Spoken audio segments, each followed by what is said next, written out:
Bismillahirrahmanirrahim. Alhamdulillahirabbil alamin. Wassalatu wassalamu ala asrofil anbiya'i wal mursalin nabiyina Muhammadin wa ala alihi wa sahbihi ajmain, amma ba'du. Kita akan masuk ke pertemuan ke-8 dari kitab atau buku belajar tasrif sistem 20 jam. Insyaallah di pertemuan 8, 9, 10 kita akan membaca tentang fi'il, yakni fi'il madhi, fi'il mudhari, dan fi'il amr. Pada pertemuan ke-8 ini kita akan baca fi'il madhi di halaman 33. Bismillah. Al-fi'lul madhi, fi'il madhi. Fi'il madhi ialah kata kerja bentuk lampau, atau di dalam bahasa Inggris past tense. Contohnya adalah kataba, telah menulis. Qara'a, telah membaca. Jalasa, telah duduk. Dhahaba, telah pergi. Kemudian untuk pola fi'il madhi, ada 3 pola fi'il madhi. Ya, untuk fi'il dengan kata dasar 3 huruf, ini sulasi mujaradnya ada 3 pola, yaitu pola fa'ala, fa'ila, dan fa'ula. Maksudnya semua fi'il madhi yang 3 huruf kemungkinannya berpola. Pertama pola fa'ala, seperti misalkan roja'a, kharaja, dakhala. Jadi yang masuk ke pola fa'ala adalah fi'il roja'a, kharaja, dakhala. Kemudian yang masuk kepada pola fa'ila seperti raqiba, sami'a, dan alima. Yang ketiga berpola fa'ula seperti kaburo, hasuna, kamula. Catatan: baris atau syakal dalam ain fi'il baik fathah ya dalam dakhala atau kasrah, alima, dan juga dhammah dalam hasuna itu sudah ditentukan dari sananya, dari asalnya, dari Arab, dan tidak bisa dirubah menjadi fathah, kasrah, atau dhammah.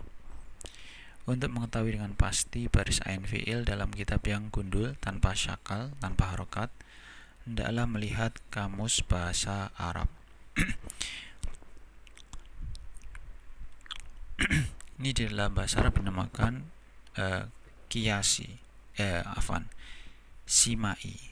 Jadi sudah ditentukan dari sana, tidak bisa dikiaskan. Kemudian tasrif fi'il madhi. Fi'il madhi dari asal satu kata fa'ala dapat ditasrif atau diurai menjadi 14 kata sesuai dengan dhamir yang bersambung dengannya. Ialah ya, ini dinamakan tasrif lugawi. Ya, tasrif lugawi adalah tasrif yang berkenaan dengan dhamir yang bersambung dengan fi'il tersebut.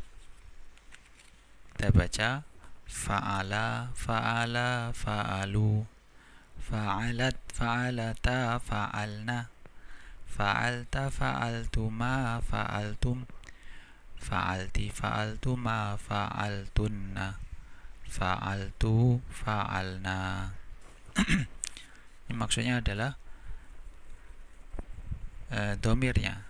Jadi kalau fa'ala berarti seorang telah berbuat. Fa'ala berdua telah berbuat.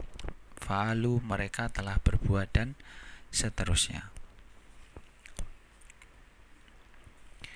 Keterangan: kata kerja dalam bahasa Arab selamanya pasti bersatu atau bersambung dengan dhamirnya, yakni subjeknya. Seperti misalkan saya telah pergi, itu adalah dhahabtu, bukan ana dhahaba.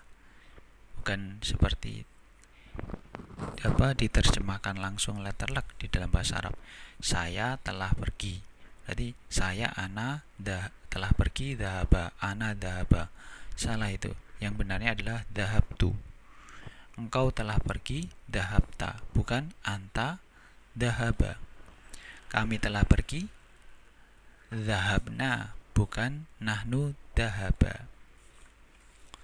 Catatan, pola tasrif fi'il madhi di atas hanya berlaku untuk semua fi'il madhi, baik yang fathah, kasroh, atau yang domah ain fi'ilnya.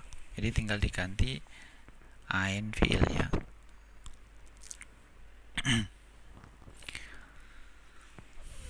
Untuk elemen berikutnya adalah dicoba untuk latihan.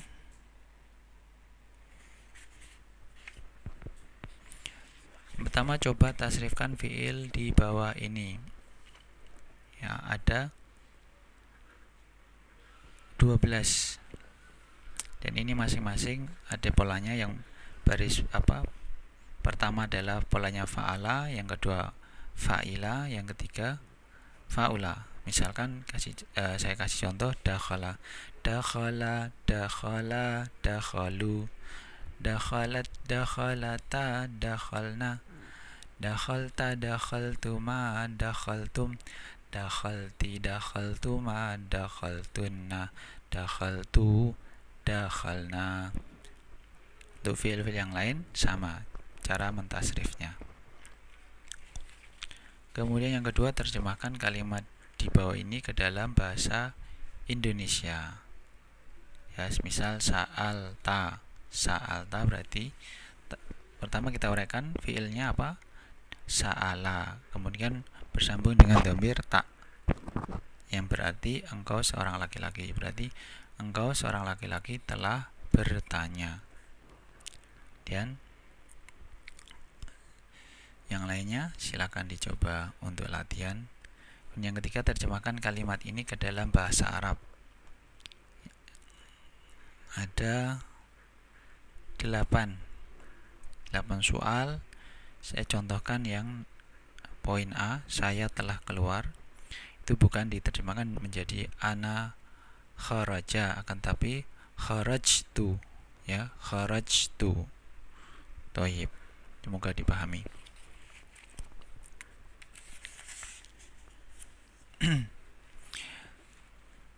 Kemudian pembahasan dhamir mutasil sebagai objek. Fi'il madhi yang telah bersambung dengan dhamir sebagai subjek kadang bersambung lagi dengan dhamir sebagai objek.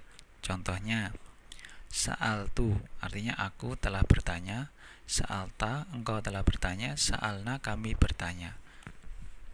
Ya. Sa'altum kamu sekalian telah bertanya. Kemudian kita tambah sa'altu ditambahin ka, berarti sa'altuka, aku telah bertanya padamu. Ini kaf ini sebagai objek. Kemudian sa'altani, engkau bertanya kepadaku. Sa'alta tambahi dhamir mutakalim, itu nanti ditambah nun wiqayah menjadi sa'altani. Kemudian sa'alnakum, kami bertanya kepada kamu sekalian. Sa'altumuna, kamu sekalian bertanya kepada kami. Ya, adapun dhamir mutasil sebagai objek ialah, ya, kita lihat mutasilnya. Ini urut ya, ini dari dhamir ghaib. Ya, ghaib nanti 1 orang, 2 orang, banyak. Kemudian ini yang buat perempuan 1 orang, 2 orang, banyak. Ini untuk yang mukhatab, yang diajak bicara, laki-laki 1, 2, banyak. Ini yang perempuan 1, 2, banyak. Ini untuk orang pertama 1, orang pertama banyak. Contohnya amartuka, ini dari fi'il amara, kemudian mendapat bersambung dengan dhamir mutasil sebagai subjek, yaitu tu, aku artinya. Kemudian bersambung lagi dengan dhamir yang sebagai objek, kaf. Maka saya telah memerintah padamu. Amartani, engkau telah memerintah kepadaku.